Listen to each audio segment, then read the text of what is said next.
Hello, this is Jack, and this is week 7, lecture 7, chapter 14 on health, healthcare, and disability. One chapter only for this week.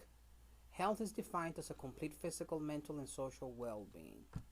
Healthcare is any activity intended to improve health, and disability refers to a reduced ability to perform tasks normally one does at a given stage of life, and that may result in stigma or discrimination against a person with disabilities by society.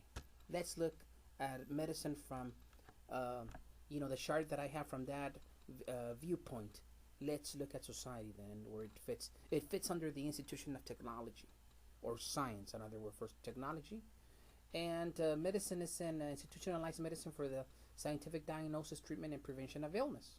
And from this explanation, we're going to go ahead and compare Western medicine, which is the medicine we practice in the United States, with holistic medicine, and let's look at both and try to develop these perspectives, or also this questioning into why it is such the way it is. And of course, at the end of the chapter, we'll go ahead and get into the theoretical perspectives to further analyze this more in depth from a sociological standpoint.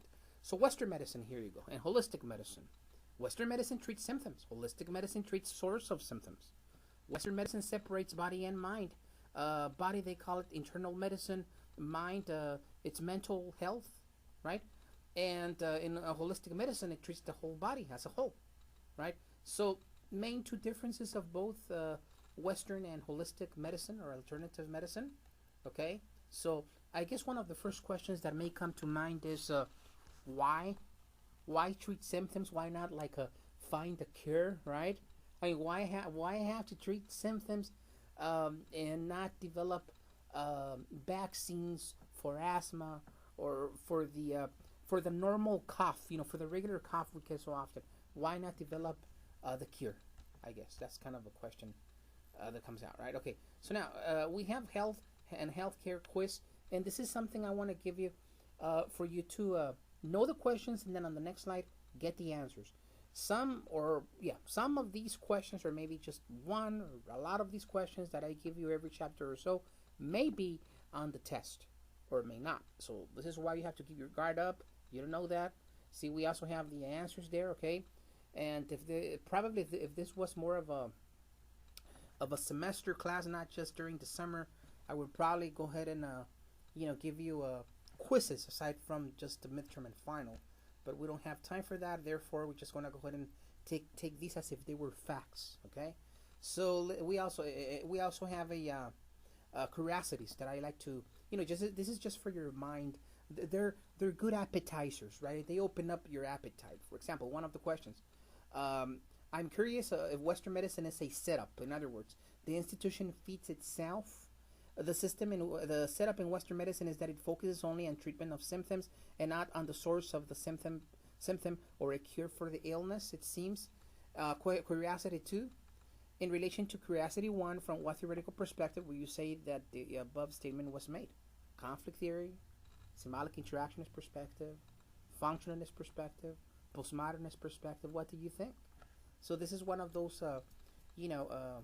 curiosities that I have. I always, in some chapters, give you those.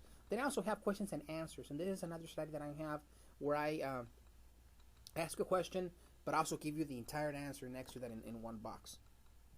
And if you cannot read it from here, you could always open the PowerPoint presentations and enlarge and get to see these questions and answers, maybe in the test as well. I have some facts as well.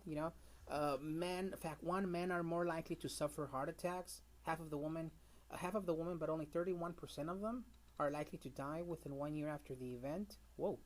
Okay. Fact 2: men have a greater prevalence of heart disease, but on average, 1 in 9 women ages 45 to 64 have some cardiovascular disease, rising to 1 in 3 at age 65 or older. Whoa.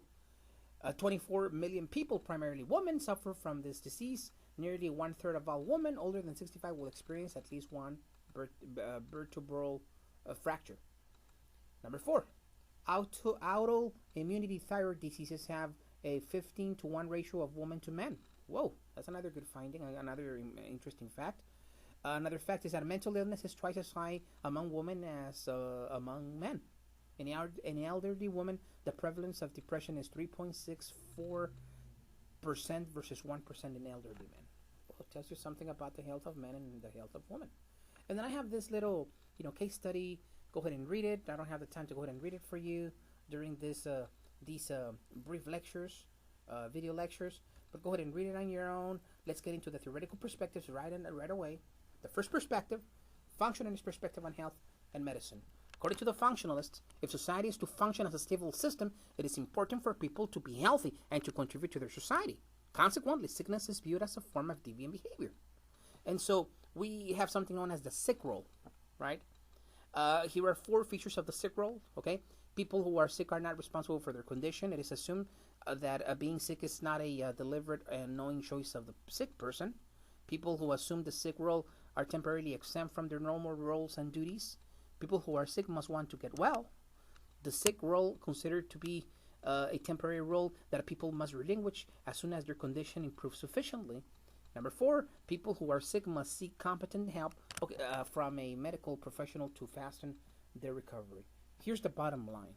Okay, if you're sick and you're not at work or you're not in school, get a medical note, right, to substantiate that you went and seek help. We call it the sick role. You see that? And it is very much respected by institutions. That's kind of one way it works it out. Now, from a conflict theorist perspective on health and medicine, unlike functionalists, conflict theory emphasizes the political, economic, and social forces that affect health and the healthcare delivery system. Conflict theorists study the inequalities in healthcare and health.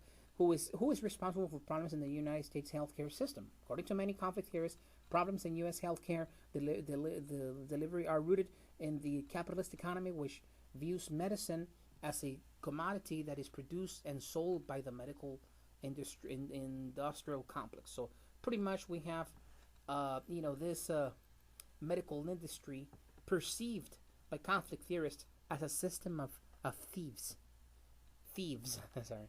Okay, and so, these are capitalists, in other words, and they're in control of the institution, and this is why Western medicine is a setup, right?